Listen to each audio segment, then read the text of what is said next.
दुनिया की राजनीति इस वक्त एक साथ कई बड़े और खतरनाक मोड़ों से गुजर रही है, जहां मिडल ईस्ट से लेकर लैटिन अमेरिका और यूरोप तक ताकत और वर्चस्व की नई लड़ाइयां साफ दिखाई दे रही हैं।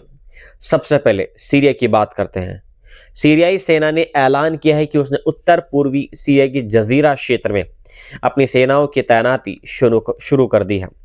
ये तैनाती सरकार और एसडीएफ यानी सीरियन डेमोक्रेटिक फोर्सेस के बीच हुए सीजफायर और इंटीग्रेशन समझौते के तहत की जा रही है।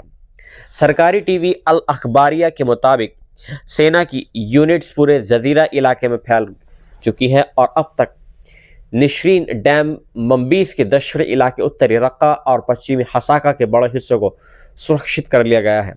वहीं सीरिया के गृह मंत्रालय ने बताया कि उसकी फोर्सेज यूफ्रेट्स नदी के किनारे दार एज़ोर के पूर्वी ग्रामीण इलाकों में भी दाखिल हो चुकी है। मंत्रालय का कहना है कि यह तैनाती एक व्यवस्थित योजना के तहत सभी शहरों और गांवों में की जाएगी। जजीरा इलाका सीरिया का सबसे संसाधन समृद्ध क्षेत्र माना जाता है, जहां देश के ज्यादातर तेल और गैस भंडार मौजूद हैं। इसी बीच सीरिया के राष्ट्रपति अहमद अल शरा ने ऐलान किया है कि एसडीएफ को पूरी तरह राज्य संसाधनों में शामिल किया जाएगा। समझौते के तहत एसडीएफ यूफ्रेट्स के पूर्व में अपनी सैन्य मौजूदगी खत्म करेगा और रक्का तथा दायर अज़ोर का प्रशासनिक और सुरक्षा नियंत्रण सीरियाई सरकार को सौंपेगा।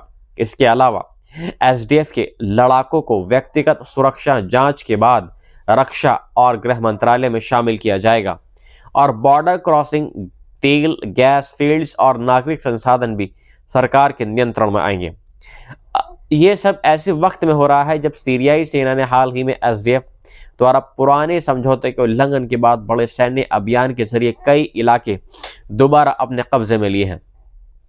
अब रुख करते हैं गजा की ओर, जहां अमेरिका ने आधिकारिक तौर पर घोषणा की है कि गजा सीजफायर दूसरे चरण में दाखिल हो चुका है और इस फेज 2 का फोकस डिसआर्म टेक्नोक्रेटिक गवर्नमेंट्स और गजा को दोबारा से बनाना होगा।